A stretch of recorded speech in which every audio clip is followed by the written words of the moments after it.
Thank you, audience, and thank you everyone out there who's watching the live stream, and welcome to the Paul Hamlyn Hall here in the Royal Opera House at Covent Garden.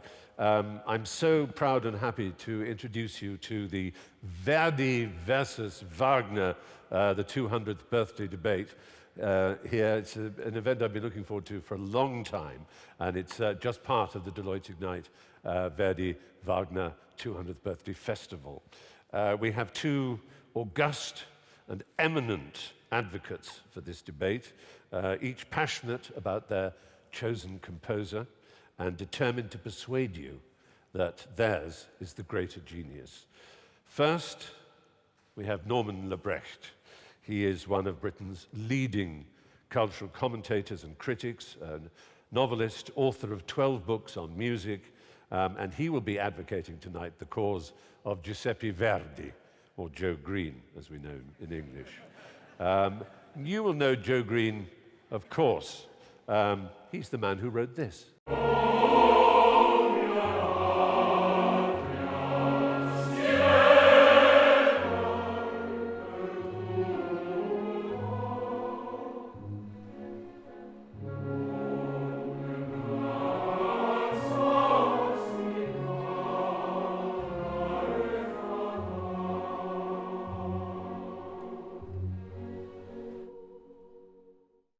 That was, of course, Va Pensiero, better known as the chorus of the Hebrew slaves from Nabucco by Verdi. And in the Wagner corner, we have Philip Hensher, novelist, critic, journalist who writes for The Spectator and The Mail on Sunday.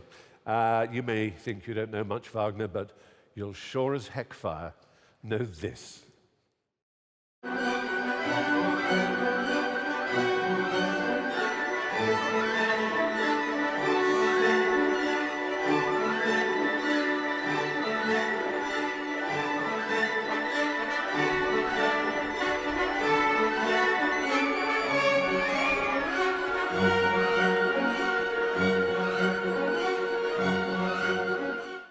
That was, of course, the Walkürenritt, the Ride of the Valkyries from Act 3 well, you could either call it the first or the second of the Ring Cycle, depending on how pernickety you are about the order in which Wagner preferred them to be described. Thousands of people are watching us here through the magic of live streaming all around the world. Now, as with all Intelligence Squared debates, we took a straw poll.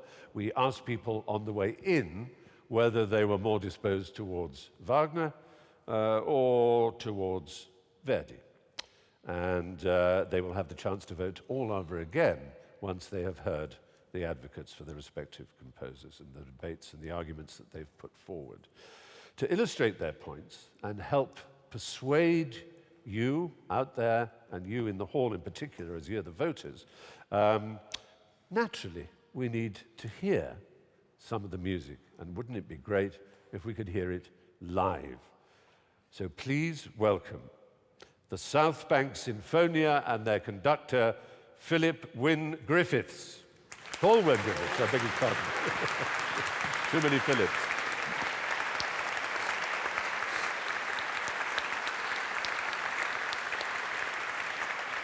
And this group of young professionals have a long-standing relationship with the Royal Opera House, and we are very, very grateful they've given up a Sunday evening to be with us tonight. But of course, we need more than orchestral colours to get a sense of the true power of these operatic behemoths. We need to hear the sung words. So it's a huge pleasure to welcome soprano Dušica Bijelić, who is a Jetta Parker young artist here at the Royal Opera House, and one of this country's finest international singers, the great bass Sir John Tomlinson. So before we start, gentlemen, I just wanted to ask each one of you if you could say in a few words which was perhaps what we might call your epiphanic moment, the moment at which this particular composer struck most deeply into your soul. I'll ask you first, Norman, about Verdi. Difficult to pinpoint one moment, but I think I'm about 11 years old and I've just started at grammar school, and the music teacher, also the choir master, demonstrates how Va Pensiero, which you've just heard, which is the defining anthem of Italy, fits perfectly to the original Hebrew words of the psalm. And I was gobsmacked that Verdi, from a peasant background, speaking nothing but Italian and possibly a little church Latin, had intuited the original Hebrew of the Bible. Do you want to know how it fits? Yes, tell. Shall I sing it? Go on. Maestro, chord.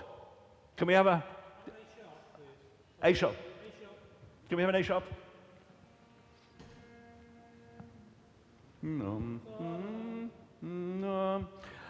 Va pensiero in Hebrew, right? Al narod Bavel sham yashavnu sham bachinu bzochreinu et Zion. Al narod Bavel sham yashav. That's Perfect, fantastic. Very good. I can now say I've sung at the Royal Opera House. You can. So Philip, when did Wagner first touch you? Well, it was on the rates, really, because the Sheffield City Library, I don't know whether they still have, they used to have a wonderful record library, and in it they had the old ENO recordings under Reginald Goodall of The Ring with Rita Hunter in a vast silver foil frock, and for about 6 months, I would just kind of come home and play a side of the Ring and then contemplate it. And then a little bit later, I'm old enough that a shameful moment in British public life that students could claim the dole in the summer holidays. And one summer holiday, it's incredible. One summer holiday, I spent my dole money on all of Wagner's operas, including the great Carlos Kleiber recording of Tristan, which for me is still the transcendental thing. But so it was a kind of LP experience first before it was a theatrical thing. But then Fantastic. It was a theatrical experience too. Well, thank you both very much. I think it's time to move on now. Now, Norman, I'm going to give you enough time, I think, for you to be able to convince us all that Verdi is the greater of the two.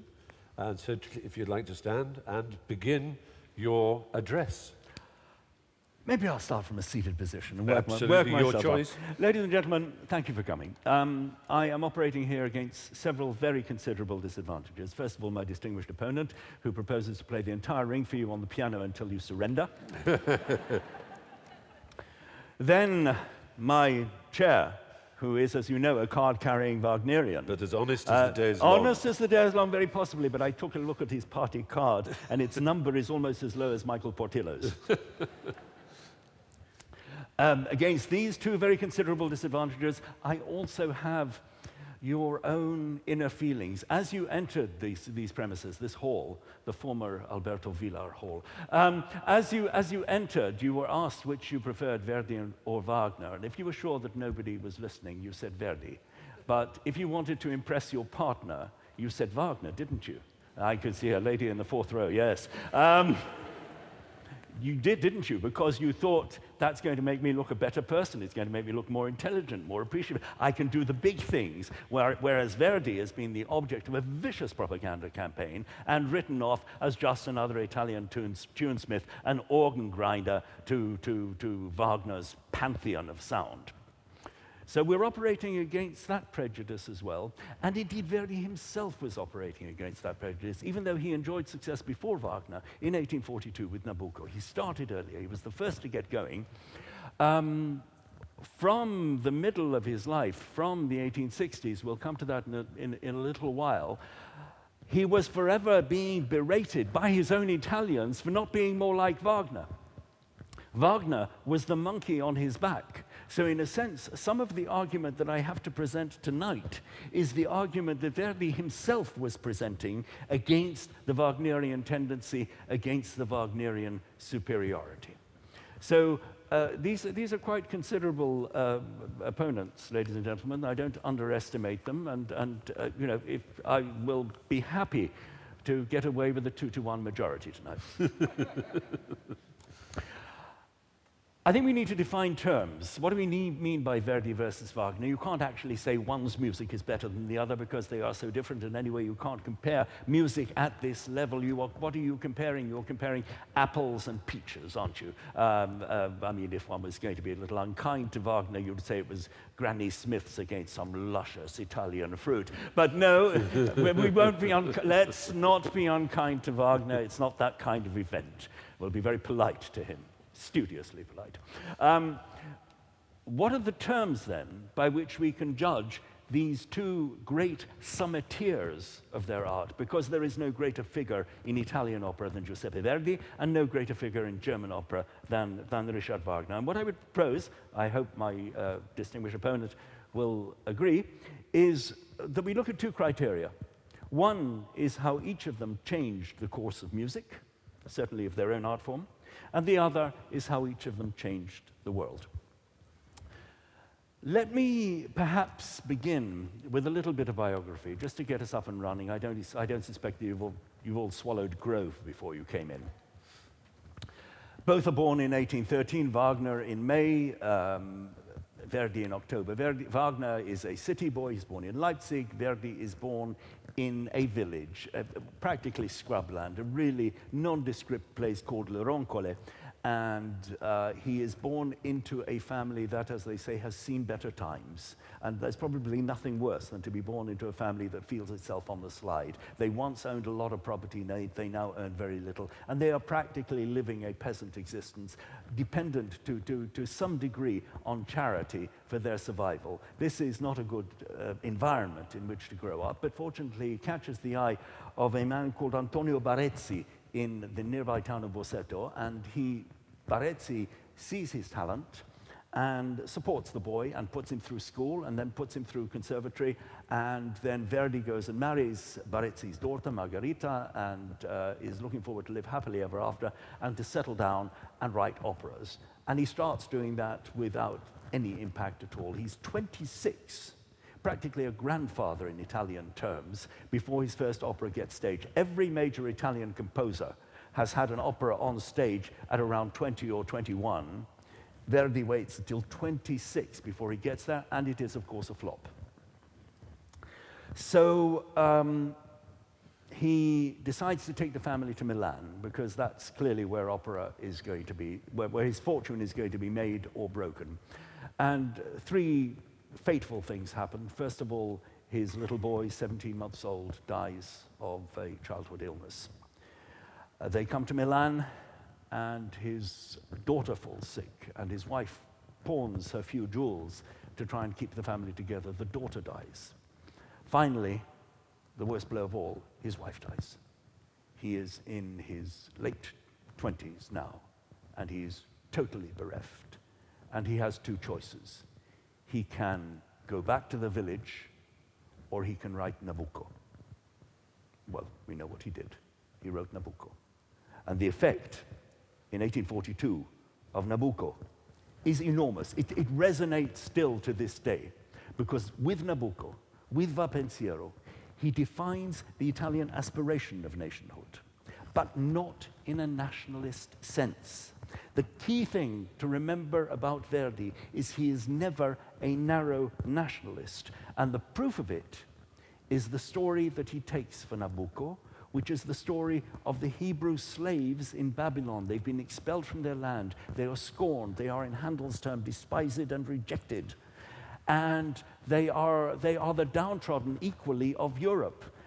They are constantly railed against in church pulpits. The Jews are our misfortune.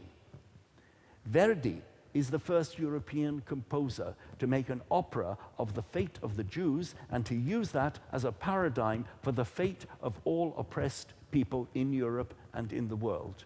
And this is what takes off in 1842. Only Handel, in the entire history of music, only Handel has presented Jews as heroes on the stage, and that is in oratorio. On the last occasion, it was Judas Maccabeus. It's exactly 100 years before that Handel wrote Judas Maccabeus. 100 years until Verdi comes along and says, the Jew is the oppressed in us all. What is he doing here? in Va Pensiero. What is he saying to us? He's saying Italy and Italians have the right to self-determination. They have a right to stand up tall among the nations. They have a right to be like the English, to be like the French. The Germans didn't yet exist. To be free people in their own land, but not in any narrow sense. They need to respect other cultures. They need to recognize that the Hebrews, who are so scorned, also have a similar right, and that if Italy is ever to be a state which will earn world respect, it will be a state of tolerance. It will be a state of multiculturalism. Ladies and gentlemen, how modern, how 21st century is that? I might add, how stark is that in contrast to Richard Wagner, who at the time that Verdi is presenting Nabucco is starting to write his notorious tract on Jewishness in music, in which he proposes that minorities, and Jews in particular, are excluded from European culture, the first known case of cultural ethnic cleansing. Why Verdi? That's one very good reason. We look on at the developing, the unfolding career of this astonishing musician. 1842, we said Nabucco. After that, it's 1 or 2 operas every year. There are 40 altogether. Nobody remembers them all, except possibly the late Edward Downes. John Tom, you remember him. The late Edward Downes, who tried valiantly to perform all 40 in this place. Let me give you some highlights. 1842, Nabucco. 1847, an absolute annus mirabilis, Macbeth, which Verdi considered his greatest to date. Masnadieri, and in November, Jerusalem. 3 major operas in a year. And then we come to March 1951. And over the next 3 years, Rigoletto, Trovatore, Traviata. Unbelievable. The summits of Italian opera. Some of the most performed operas of this day. Stephen, you were saying, which is the most current? Traviata was performed 553 times since 2008-9 season, right, up to this date. And Trovatore and Rigoletto are they're up there too. They're pretty close. Yeah. They're pretty close. Writing in the 1850s, he is still speaking to the vox populi of the 2000 teens. Impossible to imagine the effect that these operas had on their audiences.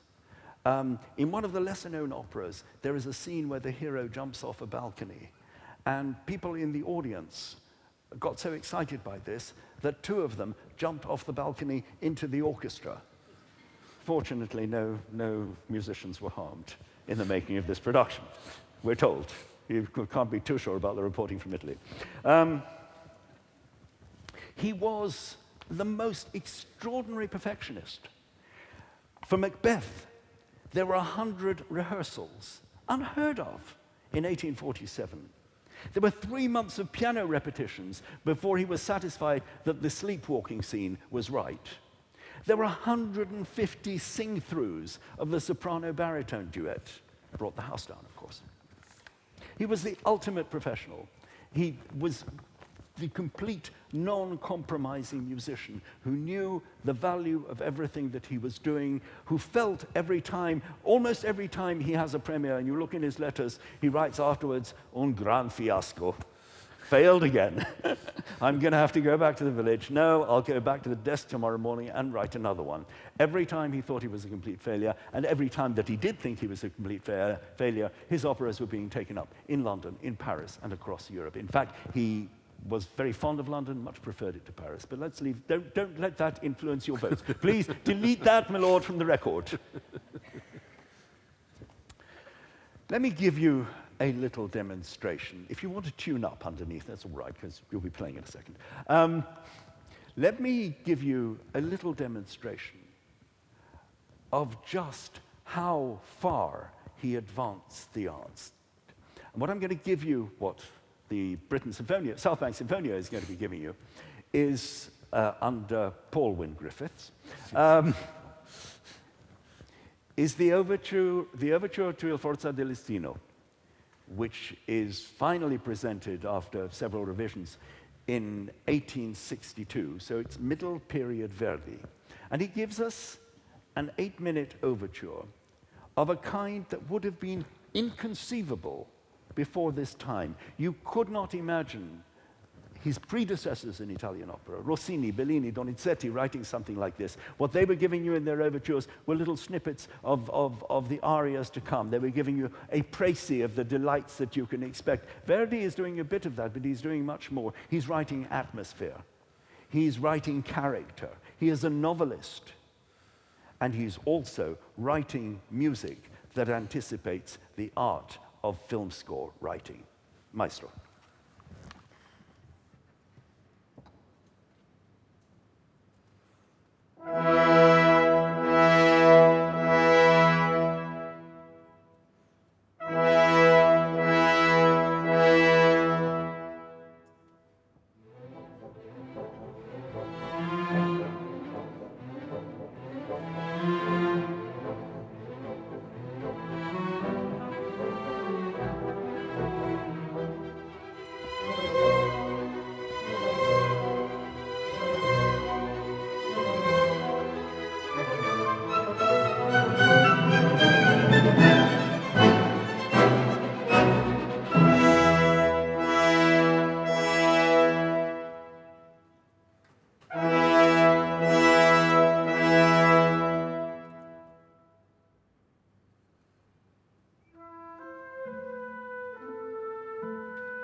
All right. Thank you very much. The South Bank Sinfonia, ladies and gentlemen, and their conductor, Paul Wynne Griffiths. Thank you very much. And for those of you, those of you who are thinking, now, why do I know that tune? It's Jean de Florette you might have been thinking of, or if you're a lower order of being, the Stella Artois advert. On with you, on you go. I could almost rest my case. I mean, he's writing for the future. Without Verdi, there's no Hollywood. Where would John Williams be? And remember also, Verdi is writing these 8-minute overtures for Italians with the attention span of a butterfly. You know, Italians know what they like, and if they don't get it, they walk. They're not Germans. You know, Germans are quite happily prepared to sit for an hour waiting for a verb. Yeah, have you ever heard an Angela Merkel speech? So Wagner had time on his hands, as it were, to get to the point. Verdi didn't. He had to hit them right there, and if he didn't, they walked. So he knew what he was doing, and yet, within those circumstances, he's able to create a little masterpiece of an overture, which is a whole world in itself. It's at this point in his life that the Verdi versus Wagner competition begins. They're in Paris. And Wagner has been living there in exile, and Verdi goes there to do Vespri, I think it is. And let's just give a little comparison of where they are in their lives. Wagner, oops, am I still there? No, I'm not. I've lost sound. I'm back. Good, very excellent, very good. Okay. Oh, there's a Wagnerian at work here. All right. Wagner at this time has staged Dutchman, Tannhäuser, Lohengrin, and he's talking up the ring, but nobody's seen anything of it. Verdi, by now, the 1860s, being staged all over Europe. Verdi, in his operas, is always concerned with the individual. He's always taking you to the heart of the matter. You're always feeling for that man, that woman. Wagner is dealing with princes, noblemen, power. Verdi scorns power. When he's offered it, when they try to give him titles in Italy, brushes it aside, doesn't like it. Wagner, he resents the monarchy. Wagner wheedles up to the King of Bavaria and finally gets the means to stage Tristan. If Verdi does kings, it's generally to have them killed. Wagner idealizes power and identifies with it.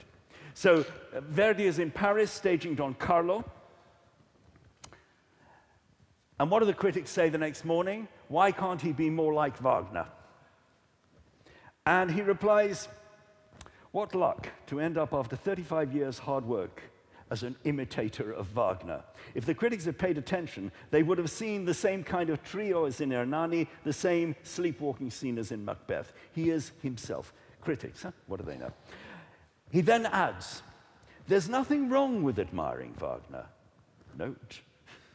So long as admiration does not degenerate to imitation. Wagner has been done, and there's no point in doing him again. He's not a wild animal, as the purists claim, nor a prophet, as his apostles maintain. He's a man of great gifts who likes the roughest roads because he does not know how to find the easy, straight ones.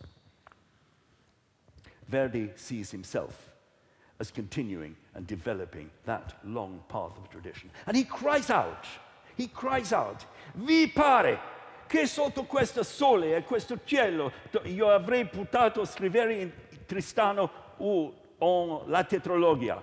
Siamo italiano, per Dio, in tutto, anche nella musica. Do you think that under this sun and this sky I could write Tristan or the tetralogy? We're Italian, for God's sake, in everything, even, especially in music. Wagner hardly makes reference to Verdi at all. You pick up one or two tiny little things in the conversations, and they're dismissive and often rude. On one occasion, he orders Hans Richter to stop talking about Verdi, saying, well, he's no worse than Donizetti. And he hears, in 1882, shortly before his death, Wagner hears a Verdi theme sung on the Grand Canal in Venice, and he says, they call that a natural line. There's nothing like that in Rossini. So he's completely dismissive of Verdi, whereas Verdi is always respectful of Wagner. He attends the Italian premiere of the first Wagner work to be staged there, which was Lohengrin, Bologna, 1871, and he applauds. And in February 1883... And just that bell to remind you, you've got 2 minutes left, including your closing music. Okay. February 1883, reading of Wagner's death in the newspaper. He writes to his publisher, Ricordi, "Triste, triste, triste, Wagner è morte." When I read the news, says Verdi, I was totally crushed. A great personality has gone, a name which will leave a huge imprint on the art. That's Verdi. That's the grandeur of Verdi. With Wagner gone in 1883, he can be himself. What follows is extraordinary. February 1887, Otello. February 1893, at the age of 80, Falstaff. We're going to hear another piece of music. We're going to hear the Willow Song. And it's going to show Verdi's very different approach to an immolation scene. Desdemona, a beauty, but a bit brainless, all bling and handbags. She knows she's going to die, but she can't figure out why. The man she loves, the great general, has changed. He's gone off her, maybe found someone else, maybe got too close in a manly way to that oleaginous Iago. She's desperate, alone, helpless, and still in love. She's the abandoned love in each and every one of us. And Verdi writes her an aria that rejects every stage convention. She does not sing a glorious melody or one of those glass-shattering riffs from Donizetti. She sings music that at times makes our skin crawl. We feel for her, and at the same time we want to put a great distance between ourselves and her terrible situation. And when she's through with the meditation, Desdemona turns in a most un-Verdian way to God. Verdi is, of course, anti-clerical. But he gives her the Ave Maria. He allows her that consolation before the consummation of murder. The two arias together is 15 minutes of pure intuition, unmatched in the whole of opera.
Che batte quella porta?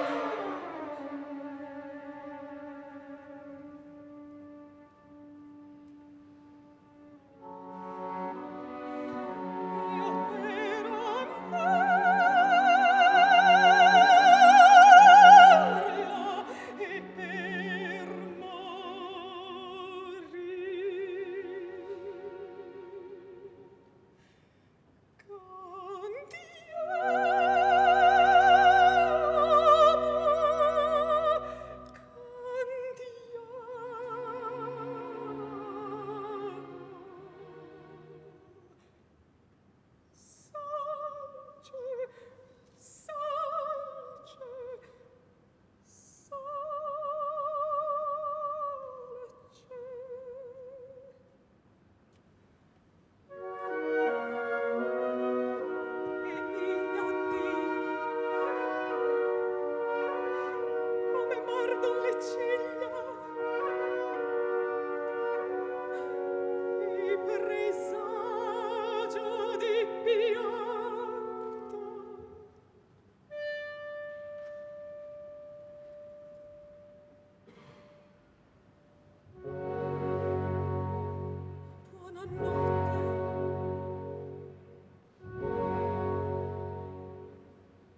Dušica Bijelić, ladies and gentlemen. Thank you very much. Then perform 1 minute. If you 1 minute. Yeah.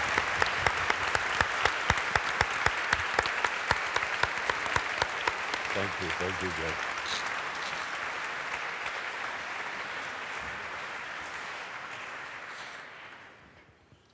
A 1-minute summary. Giuseppe Verdi dies in the Grand Hotel of Milan on January the 27th, 1891. 14 months later, in the room below, a brash young tenor walks across from La Scala and records the first best-selling record ever. His name is Enrico Caruso, and the arias that he sang were Celeste Aida and Quello Questa from Rigoletto. That is Verdi, the beginning of popular music. So here's the case of Verdi. He writes about you and me. His characters adapt readily to our times. He pushes Italian opera to its limits and yet makes it accessible to future media, on record, on film, online, on intelligence squared. He is a populist. Wagner is an elitist. He is an inclusivist. Wagner is an exclusivist. Verdi leads to mass culture. Wagner leads to cults. Viva Verdi.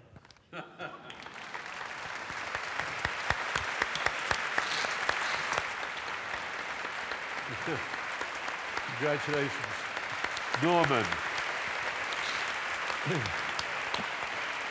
Congratulations, Norman Lebrecht, for putting a very good case for Giuseppe Verdi. And I have just a few seconds to give in some tweets that have been coming in. We have one from Kate Dunham. They're all coming in through the hashtag Deloitte Ignite. Personal opinion, Verdi speaks to my heart, but Wagner speaks to my head. Todd Templeton, what need for a debate? Enjoy both and rejoice in the differences. Silva de Rocha, they make me feel completely different things. It depends what my heart yearns for at the moment. I get from Viv Groskop, Norman Lebrecht is adorable. Gutsy to sing Verdi in front of professional opera singers. Andre Dupre, there is nothing better than Verdi's Rigoletto. David Oliver Doswell would have us think of wine. Wagner is expansive, round and deep, like a Bordeaux. Verdi is supple, less tannic, and gorgeous, like a Burgundy. Well, if you can decide for yourselves on that, but now we need to hear the case, of course, for Richard Wagner, and to bring that, thank you, Philip Hensher. Thank you.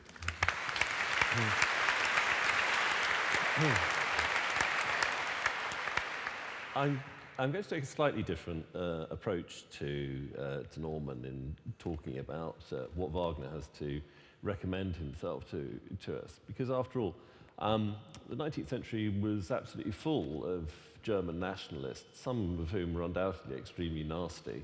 It was also full of Italian nationalists, some of whom were undoubtedly extremely nice, but we're not really going to meet either of them. So I don't really see that should be at the forefront of our concern. Some of the worst operas in the world were written by extremely nice people. I think I will come round to Wagner's character and what he actually did in time, but I'm going to start with what I think ought to be at the front of our concern when we talk about these people, which is what's actually in their work and the quality of their work. I'm going to talk first about Wagner as what I think he's simply supreme at, as a psychologist working in opera. And then secondly, I'm going to talk about what Norman didn't really have time to get round to, which is his music. I think there's striking moments of Wagner's psychological penetration everywhere. Now, Norman said that Verdi was a novelist talking about the Forza del Destino overture. Of course, he was talking metaphorically. If you try and imagine the plot of a Verdi opera told from the point of view of one of his minor characters, or even one of the major characters, it falls apart instantly. If you try and think of what Rigoletto looks like from the point of view of the Duke, it makes no sense at all. He hasn't really thought it through in the way that a novelist would. He's not that sort of artist. Wagner really is that sort of artist. If you think of the end of Götterdämmerung, there's a tiny scene with Gutrune waiting for Siegfried, who's actually been killed, to come back from the hunt. She's on her own. She knows that she's been betrothed to Siegfried. She's not worthy of him. She knows that he really belongs to Brunhilde, and she's afraid in the night. She can hear the noise of Siegfried's horse neighing in the stables. She's very frightened. She can hear a noise of laughter somewhere. Is it Brunhilde? It's terrifying to her. And suddenly we see the whole action of Götterdämmerung through the eyes of this minor character. Wagner threw himself into her mind in exactly the way that a great 19th century novelist would. It's a great novelistic moment. It's also a moment of dense humanity. These sort of insights into psychology, they're everywhere in Wagner, and despite the fact that they're about gods and heroes and myths, they're very truthful to human experience. And there was a very striking moment recently. You remember in Rheingold, the two giants kidnap Freya, and when they bring her back from her brutal experience, it turns out that one of them, Fasold, has actually fallen in love with her. And he seems to think that she might actually be happy with him in rather a pathetic way. He says, but I love her. Do I really want all this gold? It's a very strange moment. But recently, in real life, we saw how accurate Wagner was. There was a case of a couple who were kidnapped by Somalian terrorists, pirates. They were called Judith and David Tebbutt. And David Tebbutt was killed immediately by the pirates, and Judith Tebbutt had 6 months of great misery and privation at the hands of these wicked, wicked people. And when she came back, she said that one of them said this to her towards the end of her imprisonment. He said to her, "Do you think I'm a bad man? If I came to London, would you say hello to me?" And I thought, that's Fasold. That is Fasold deluding himself. But who had noticed that before Wagner? Who thought himself into these situations? Characters in Wagner are faced with decisions to which there's no right or wrong answer. When Waltraute comes to Brunhilde, she says to her, "Give the ring back, and then Wotan won't come to an end. Valhalla won't be destroyed." And she says, "No." But is she right to do that? Well, we wonder about that watching the opera. You know, her decision leads not only to the end of the gods, to the death of everyone, including herself. But what should she have done? We engage with that. We wonder about it from her angle, from the point of view of Waltraute, from the point of view of Wotan, who's not even in the opera. What should Hans Sachs have done in Meistersingen? What should Tristan have done? We wonder about all of these things. And the situations are very often much less simple than we think. They have the kind of novelistic range and complexity. You often forget, if you're just listening to the end of Rheingold with a triumphal progress into Valhalla, that this is taking place with a murdered person lying on the stage. We worry about that murdered person. We worry about the violence that lies underneath this triumph. And Wagner is full of complex moments like that. In most operas, characters are revealed in their true nature. That's the most that happens to them. They're faced with decisions about right or wrong. They make that decision, and that's the end of it. We feel we know what their true nature is. Wagner's are like the characters in novels. They develop, they change, they make choices. They're never definitively revealed, and they're quite different from at the end of the journey from the beginning. If you think of the difference between Brunhilde when she first appears, this schoolgirl bounding on, and the disillusioned woman at the end of Götterdämmerung, it's an extraordinary journey. It's like a character in Tolstoy, almost.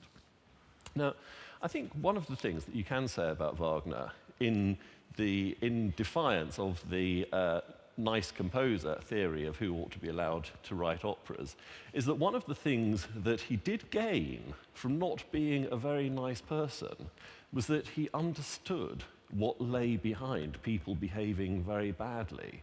It seems to me that Verdi, who was undoubtedly a very decent person, his villains, I think there's a kind of blankness. I don't think he understands why somebody like the Duke in Rigoletto might behave like that. Now, when we go to Wagner, there's no doubt that he understands very well why an Alberic would behave like that, why a Mima would behave like that. He has a great deal of sympathy and understanding for even the worst of his characters, and they remain very, very convincing. They become more and more convincing as it goes on. His nature might have been bad for his friends and his family and his patrons, but it's very good for posterity. I think the single reason why these psychologies are so convincing is that Wagner consistently finds a means of embodying them through the music. It's not just accompanying music, the music enacts these psychologies. And the orchestra is going to play a section at the end of Valkyrie in a moment. But I just want to demonstrate something about how the music is embodying an important truth about Wotan. Now, there's a theme that runs through the ring for Wotan's power. And at the end of the Valkyrie, Wotan is exerting his power. He's showing what his power can do in banishing Brunhilde. And this is the theme.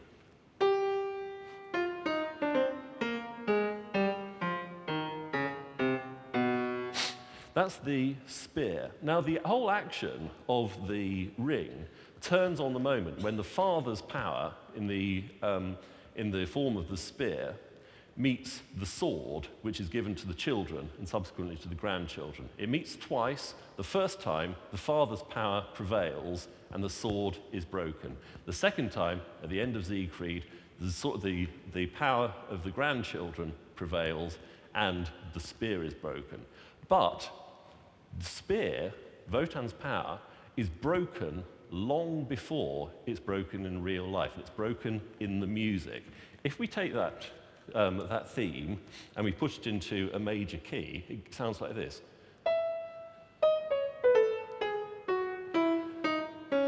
But Wagner, at this point, has broken it in the music, and we get a theme which is about Wotan's love, and his love lies in the breaking of his own power, and he goes like this.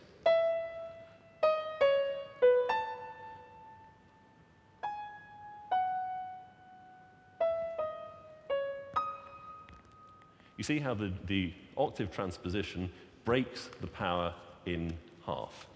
So I'm just going to ask the orchestra now to play that extract with the great Sir John Tomlinson. Perhaps a word of explanation before we play them and sing the first part of the famous Wotan's Farewell. We are just doing the first part only, the joyous part, the triumphant part. Now Wotan is saying farewell to his most beloved daughter, Brunhilde. He plunges her into a deep sleep on the mountaintop. He conjures up, using this power that Philip was talking about, fire to surround her, to protect her. And she stays like that for another, perhaps 18 years, until the young Siegfried comes along, braves the fire, and wakens her up. Siegfried, of course, being the grandson of Wotan on Earth. Now, it's a farewell, but why is the music so joyful, as I said? Why is it so triumphant? It's almost ecstatic, the music you're going to hear. Unlike a Verdi farewell, which probably would be very, very beautiful, addio, exquisitely sung for, in a very simple, in the best use of that word, and pure form. This, as Philip also said, is more complicated. Complexity is important with Wagner. So it is ecstatic because Wotan has been working out plans for years to correct the damage that he has done to the world. He has made mistakes. The world is in need of rescue because the ring is out there, the notorious ring, and it needs dealing with, and Wotan himself cannot deal with it for all sorts of reasons. In this moment, after hours of desperation and crisis in the ring, in this moment, there's an explosion of optimism and joy because Wotan sees the plans working. Siegfried, the true, natural, liberated human being, will waken Brunhilde. Together they will take the ring. It will end up at the bottom of the Rhine, the River Rhine, where it belongs. The world will be once more at peace, and the gods will be finished and will die. Perhaps just one word of the very last phrase, where a little bit of nostalgia creeps in. Der eine nur, freie die Braut, der freier als ich, der Gott. Siegfried, as I said, the liberated human being, you will be in his arms as opposed to this old god entrammeled with laws and rules and virtues and morals and all the structures that are needed for a civilized world. On the contrary, you'll be with a natural, free hero.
ladies and gentlemen. And Paul with Griffiths and the South Bank Sinfonia. So, back to you, Philip.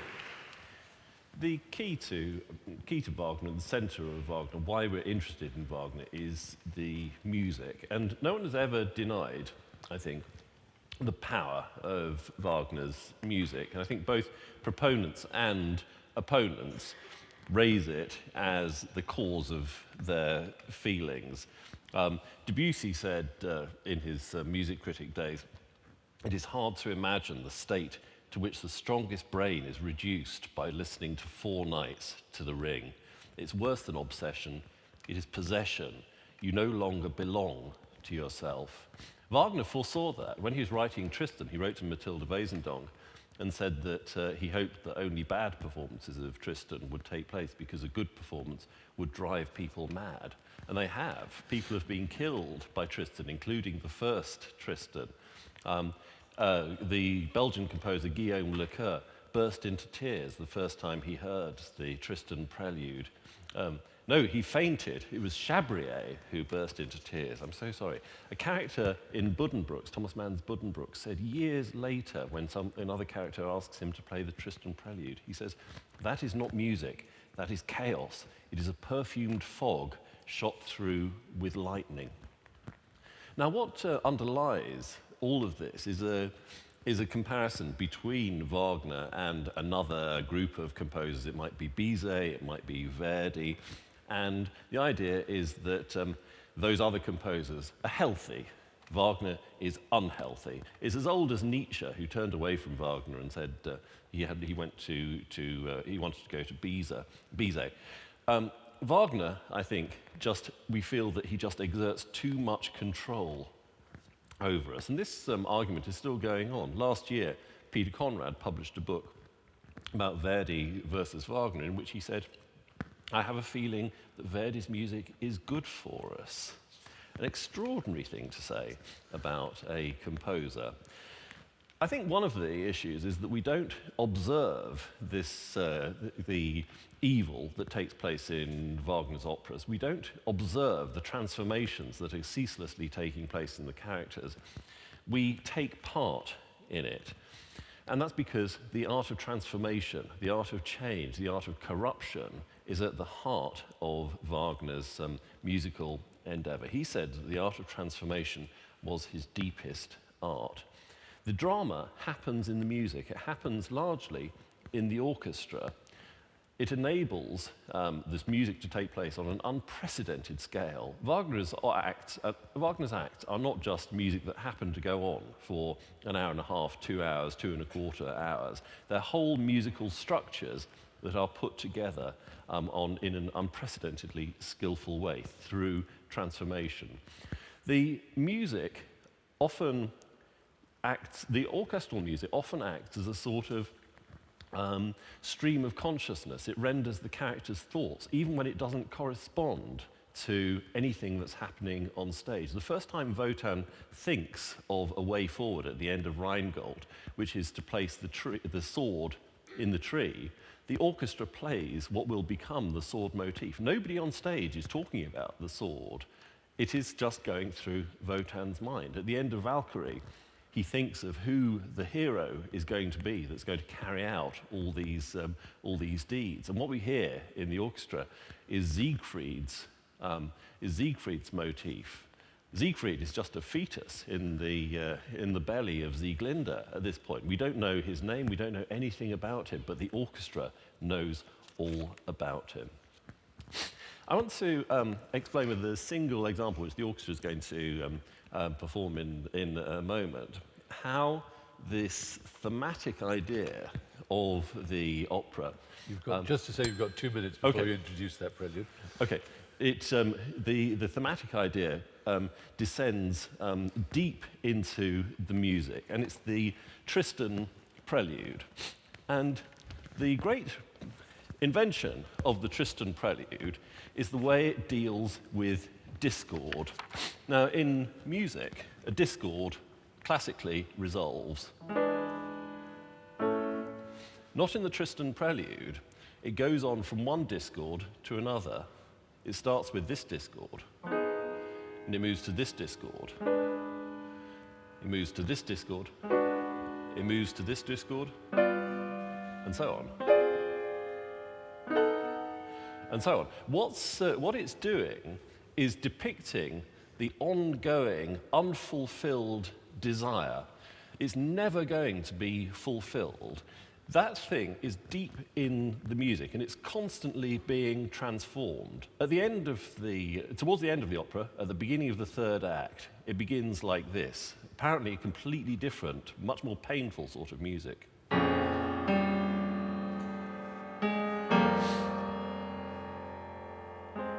You'd have to look at it very hard to see that that is the same chord.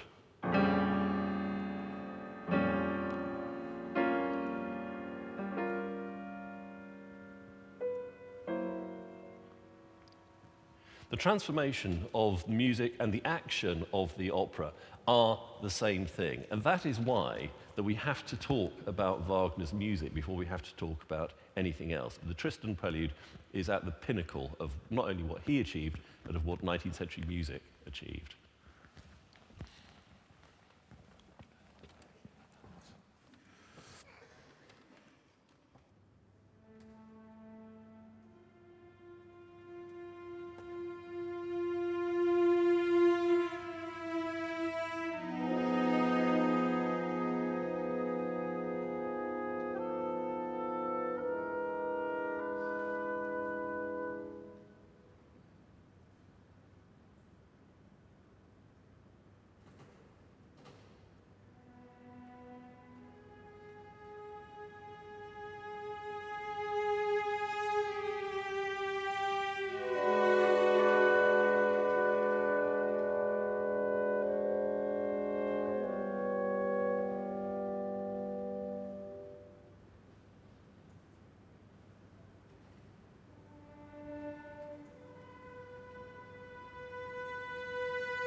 Hello.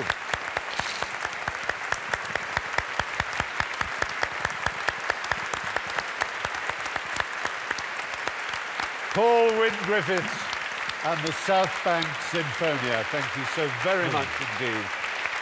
Thank you. Well, we have a few more tweets to read out, if you'd like to hear them. But first of all, we have a minute for Philip to round up, of course. I'd just like to finish with a few thoughts about Wagner's political public life. Now, in recent decades, a lot of attention has been paid to his undoubted anti-Semitism. I think that the one thing that it's too big a subject to discuss in the remaining minute. The one thing that I would say is that it's very doubtful, it's greatly discussed, it's not clear at all whether the anti-Semitism goes beyond the pamphlet and into the music. There is anti-Semitic 19th century music. It's not on the whole clearly by Wagner. But there are other aspects of Wagner's political thought that do get into the music. When he was planning The Ring in 1850, he said, after the third performance, the theatre, which he was planning, he was already thinking of Bayreuth, the theatre will be demolished and my score burned. To the people who enjoyed it, I shall then say, now go away and do it yourself. The Ring, Norman said that it's all about kings and power. It made me wonder whether he's actually seen an opera by Wagner. The Ring is all about the demolition of power, the destruction of the ring, which is arbitrary power, the handing over after the heroes and the gods and the kings have gone to the crowd. We look at the crowd standing bewildered at the end of Götterdämmerung, and we try and find our own faces in that crowd. Wagner was an immense person. He was devoted to the ideas of the people, of the nation state, of the individuals within that nation state having their say. He made dramas out of that movement. Because of his immensity, I think there are aspects of him that we can confidently revile after 200 years. But I think before we let that block out Wagner, we should think of the third act of Parsifal, we should think of the quintet in Mastersingers, we should think of the prelude to Tristan. Wagner's not less human than anyone else. His huge range, his huge capacity makes him, I think, more human than anyone else who ever lived. Thank you.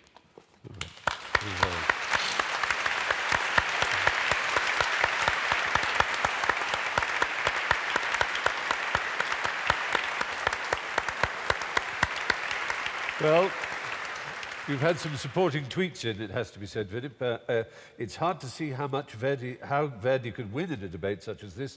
There's just so much more with Wagner, more everything. That's from Imani Mosley. Wagner, the original bad boy rock star, arguably.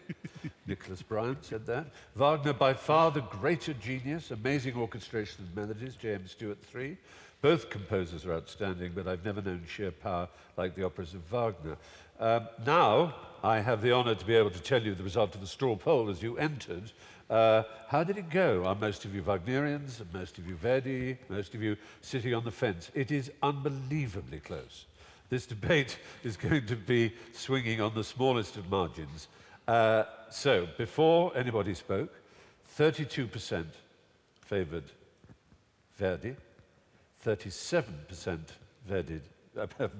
fancied Wagner, and 31% were undecided. So there's everything to play for, to say the least.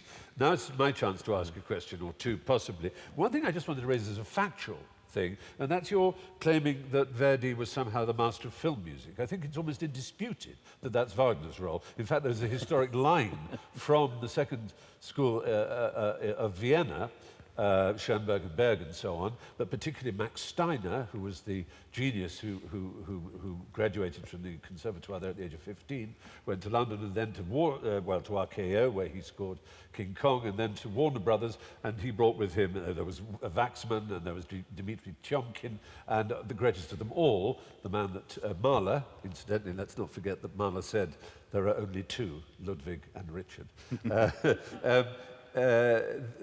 The man who, as a 10-year-old boy, Mahler had said this is the greatest genius since Mozart, Erich Wolfgang Korngold, who went over, they were all in a direct line of Wagnerian leitmotif composers who used the leitmotif, the device, the figure, such as Philip was showing. So I wonder how you could argue that Verdi, in a sense, had that role that has almost, it's almost a truism to say that Wagner is the father of film music.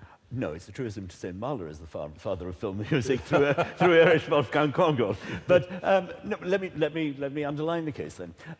Verdi, in what he's doing in his overtures, and the way that he's extending his overtures, he's offering the possibilities, offering the template for the future film score. Of course, at the time that he's writing them, there is no film. No, in both cases. Yes. In both cases. In Wagner also, there's nothing to be imagined there. It's only what they make of them. When Hollywood starts writing proper film scores, which is, of course, with Korngold, who has been identified by Mahler and then by Zemlinsky as the future king of opera, and then departs in 1935 for Hollywood, Korngold is using a range of influences. He's been raised in the opera house, and in that opera house, Vienna, Verdi was performed much more than Wagner, much more regularly. Mahler was a huge respecter of Verdi. He conducted the Austrian premiere of Falstaff, not just once. He conducted every performance of that series. So Mahler had huge respect for Verdi, as he did for Wagner. I will readily acknowledge Mahler's influence on the film score, and indeed Wagner's indispensable influence on Wagner.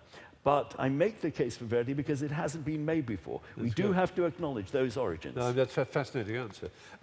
One thing I want to say, I know it's popularity is in a sense meaningless. It's how you feel and how one responds, but it is indisputably true that Verdi is the most popular opera composer in the world. Every year there are more Verdi performances around the world than there are of the second place, who is Puccini, and the third place, who is Mozart, and the fourth place, who is Wagner.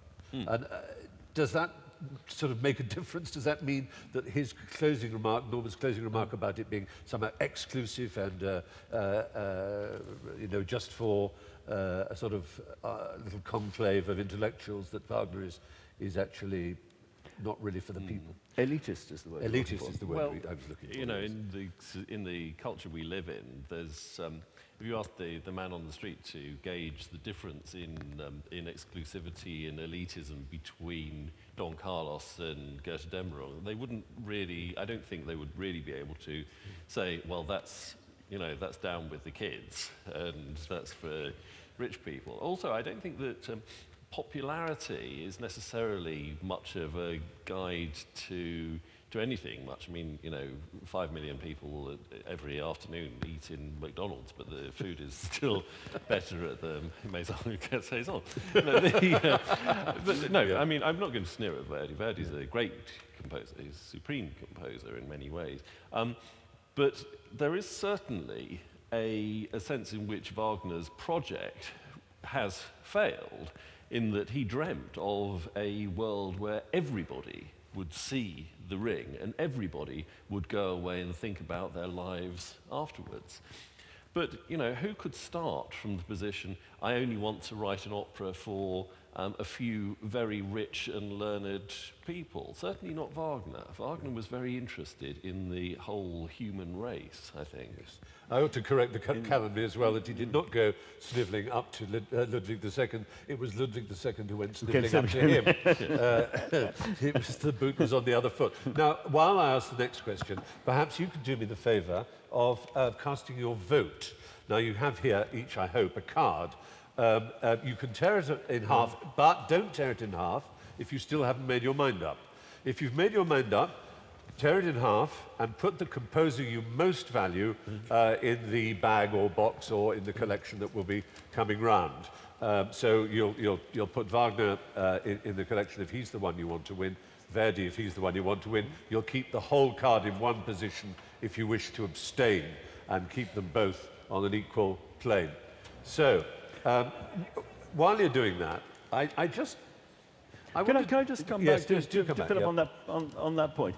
When you say Wagner is there for all people, Wagner in his writings has excluded certain people. He's writing for the German masses. He's writing for a Volksgemeinschaft. And that is a very exclusive thing to do. But that's also true of the nationalist composers like Smetana and all the others. A whole They're range. not just writing for Czechs. Well, they kind of are. There is a nationalist movement where they're precisely trying to define a music that is of their country. They're trying to define Czechness. Yes, they're trying to define Czechness. Wagner was determined to try and define Germanness.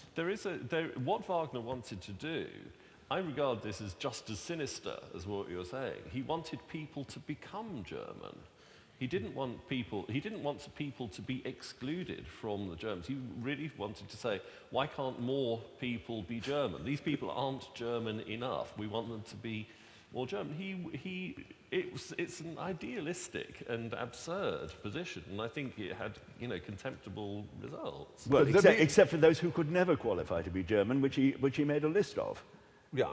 Well, including people like you and me who are Jewish. Yeah, exactly. There again, let me just say, the argument that we're having is not a new one. Yeah. It goes back an awfully long way. Franz Werfel, who was a best-selling German novelist, very high-quality novelist, and indeed a huge admirer of Verdi, he wrote a novelization of Verdi's life, said, how can you compare the two? Verdi wrote this magnificent body of works, and Wagner created a universe. So we're back to apples and peaches. You're right. But there's one thing we can compare, which is really beyond dispute, and that is the effect they had not only on their art, but on all art and on the world. The piece we just heard, so magnificently played by the South Bank Sinfonia, the Vorspiel, the prelude to Tristan, is followed by the words "Frisch weht der Wind der Heimat zu, mein irisch Kind, wo weilest du?" And some fans of poetry out there may recognize that from the first, you might call, modernist work of English language poetry, from the desolated, fractured world of the wasteland. Und Claire das Meer is also quoted, as are the Rhine Maidens. There are more books written on the influence of Wagner on Proust than there are books written on Verdi. There are more books written on Wagner than there are on Napoleon. Yep. There is, this is not to say that should make you vote for Wagner, but there is something quite astonishing in the effect he had on so many other poets, writers, artists, and musicians. There's so much to talk about Wagner, and the fact that we argue about him is just a sign of his intrinsic vastness. For instance, Wagner wasn't the only, gross anti-Semite in the 19th century. Schumann wrote appalling things to his wife. She said, Jews are always like that, don't pay any attention. Chopin was absolutely beastly about his Jewish publishers. We don't really care so much about Neither of them said that Jews should be excluded from the arts. If I wrote an essay, this is the point I've made, if I wrote an essay today talking about the pernicious influence on American culture on the world, of the Coca-Colaization, as it were, Starbucks everywhere, that makes everything uniform and homogenous and it crushes down individual identities of nations, people would say, oh, he's very anti-American, Stephen, isn't he? Oh, well, there you go. That wouldn't mean anything. But if 50 years after I died, literally 50 years after I died, there came a leader of a people who rounded up then, 10 years later, all Americans that he could, and gassed them, then people would look back on my essay on anti-Americanism and say, that's Stephen Fry. He was one of those anti-Americans. It has a very different meaning, anti-Semitism, cultural anti-Semitism of the 19th century, if you look through the black tunnel of the post-Shoah world. A very good question from Twitter just now, which is which work would either of you recommend as a first work for someone who has not heard a Verdi or a Wagner piece? So you first, Philip. Rigoletto. Sorry? Rigoletto. You'd suggest Rigoletto as the first Verdi piece and as the first Wagner piece? Oh, where to begin? Well, actually, I think you start at the deep end. I don't think you say, oh, well, Lohengrin or Tannhäuser. I took my husband to his first Wagner. I took him to see Parsifal, and I said as we were going in, you just have to regard this as like watching an immense flower opening. And that seemed to do the trick. I don't know. You liked it. You enjoyed it? Good. And what would your answer be, Norman? I think for Verdi it would have to be Traviata. I think one would have to go with the Vox Populi on that. It does. It hits you in so many places. Every time, 26th time you've seen it, you're still there, and you're on the third hanky. It has that wonderful journey because it starts with such light and froth and champagne and drinking, Yes. and ends with such absolute devastation. Yes, devastation. Devastation. And such feeling always for the most deprived. Wagner, really difficult. I mean, the tendency would be to go for the simplest, to go for Flying Dutchman. I certainly wouldn't do that. It was my stepmother's favorite opera, and I saw it more often than I can remember. But I think it was very, very daring of you, Philip, to start with Parsifal and work your way backwards. I think I would probably go for Lohengrin, to somebody who'd never seen Wagner before, to just expose them to the grandeur and the scope and see how they take it from there. Well, you'll probably be wanting to know how you all voted. You know how you individually voted, but how did you vote en masse? How did it change? Well, it certainly changed in terms of the undecided. 5% only are now undecided. 5% only put in the one card covering both. 42% prefer Verdi, but 53% Wagner. So I declare Wagner a winner by 11%. Congratulations.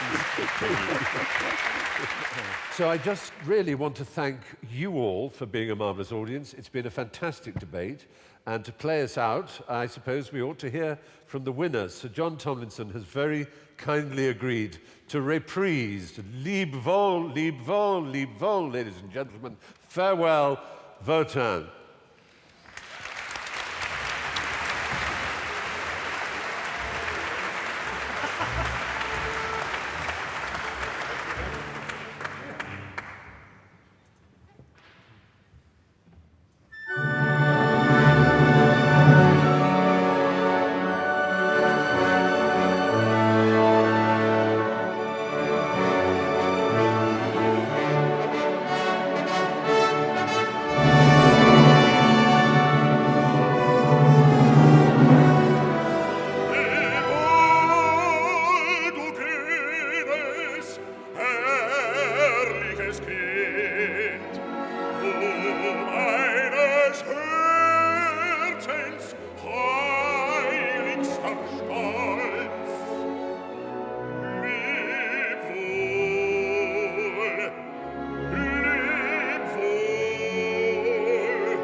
Then